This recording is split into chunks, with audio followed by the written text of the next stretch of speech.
Hi everybody, my name is Todd Creager, and what I do is I help couples heal from infidelity and other crises. I also help couples rekindle passion, and I help individuals recover and process trauma using the technique called eye movement desensitization and reprocessing. It's more than a technique, it's a whole way of doing therapy that has been evidence-based and can be very helpful. And I also use it when I see couples as well to help them individually so that they could be free to be the couple that they want. So that's just one of the things I do use. Today, what I'm talking to you about is when your partner does not initiate sex. This could be very frustrating. I've seen men come in with that frustration. I've seen women come in with that frustration. And it's really difficult. The person who is feeling undesired, it may hurt their self-esteem. We'll talk about that in a little bit. It also, they feel deprived. They feel deprived of important needs for connection. They're very angry. Some of them start to think about having an affair if it goes on for too long. Of course, I recommend definitely not. Let's do many other things first. And it's difficult. So the question is, why is your partner not initiating? Or if you're the one not initiating, why are you not initiating? But I'm going to talk from the viewpoint of the partner who is frustrated and they have a partner that's not initiating. And here's the first thing I want to say. It's not about you. I can't tell you. I've dealt with this stuff thousands of times, and it's just not about the partner who's being deprived. It feels that way oftentimes. It's not. I want to tell you a story. I have so many of them, but the one that comes to mind is this couple I worked with where she was really frustrated that her husband wasn't initiating sex. She wasn't either. But I know she had some feelings of low self-esteem, and she was kind of getting his vibe, and so she was so afraid of being rejected that she would not initiate. He wasn't clear about why he wasn't initiating. He just didn't feel it, as he said. So I asked them to do an exercise where it's called the sensate focus exercise, where he would just touch her for 5 minutes, slowly, not even in genital areas, not in erogenous zones, so no breasts, not her vulva area, just to touch. And then after 5 minutes they switch and she's to touch him, not in his genital area, just to touch, because they had not even touched. This is what happens sometimes when people don't initiate sex and the sex life falls off. So does any touching. In their case, that was the case. So the day after I saw them, his wife calls me up. The wife calls me up and says, well, we're not doing that exercise anymore. And I go, why? What happened? She goes, well, I started to touch him, just like you asked. And he says, oh my God, when you touch me, it makes my skin crawl. Now, who wants to hear that, right? I touch him and he said, it makes my skin crawl. And I said to her, well, look, I get why that would be frustrating. I know that was hurtful. So here's the thing. That had nothing to do with you. She says, what are you talking about? I'm the one that was touching him when he said his skin was crawling. I said, I know. And I don't know what it has to do with yet. But I know it has nothing to do with you. So I know that you've had your own insecurity issues, but you're going to have to decide that I'm telling you the truth and that it has nothing to do with you, and I want you to try this exercise again tonight. And she goes, no way. And I said, yes, I want you to try it tonight. And I hope his skin crawls again. She goes, I'm starting to hate you.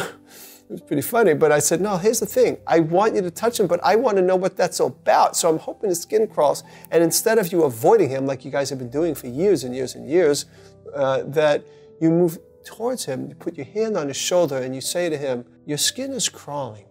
Let's look into that. What is that about? What's going on? She goes, you're kidding. I said, absolutely, I want you to do that because that's much more accurate than you thinking that you're repulsive in some way, which you are absolutely not. So anyway, she says, all right, so she does it. I don't hear from them. 6 days after that phone call, they come into a session, all bubbly, go, what's going on? You're so happy. She says, well, I listened to you, and his skin was a-crawling. And so this time, even though I wanted to run out of the room, I moved towards him. I got interested in him, was curious about him, touched his shoulder. I said, what is that about? And then he goes, now let me tell the story from there. And he says, so the first knee-jerk response was, I don't know.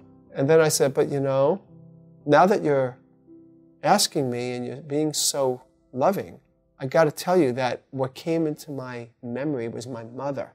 My mother, she never molested me, but when she would hug me, she was so needy. It was all about her needs.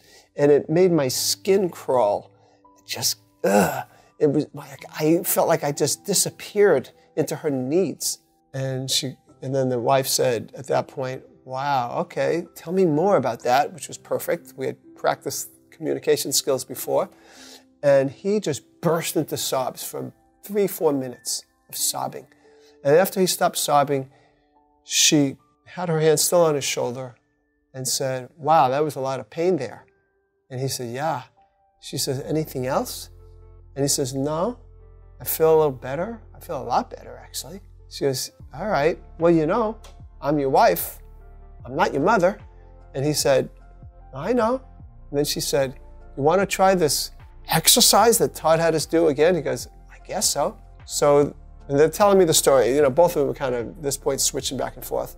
And then, so she says, so I started touching him. Anyway, one thing led to another, and we had sexual intercourse. And I said, I told you, no sexual touch. So we laughed. She goes, well, we actually had sexual intercourse 3 times this week.